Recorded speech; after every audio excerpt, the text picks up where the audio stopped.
If you take your credit card and you go shopping and you run up a large credit card debt, you're running a trade deficit with all those shops. Now, it would be pretty strange if you then blamed all the shop owners for having sold you all those things. You're ripping me off, you're ripping me off, you're ripping me off, I'm running a trade deficit. That is the level of understanding of the President of the United States. The trade deficit does not represent at all trade policies.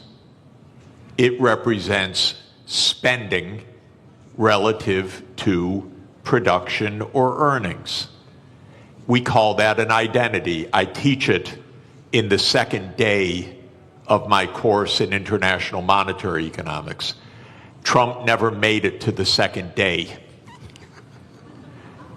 So he says, you're running a trade deficit. Look, they're all cheating me. But all that's happening is the United States is outspending its national income. And you can look at the national income chart.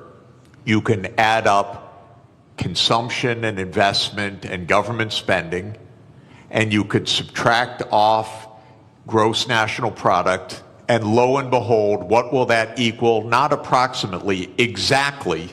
That will equal the current account deficit, which is the comprehensive measure of how much you spend on goods and services versus how much you sell in goods and services. So the United States runs a current account deficit because it spends more than it produces. Why does it do that? We have a big credit card in the United States. It's called the national government. The U.S. government spends about $2 trillion a year more than it takes in revenues. What it's doing is making transfers to the American people and to American businesses.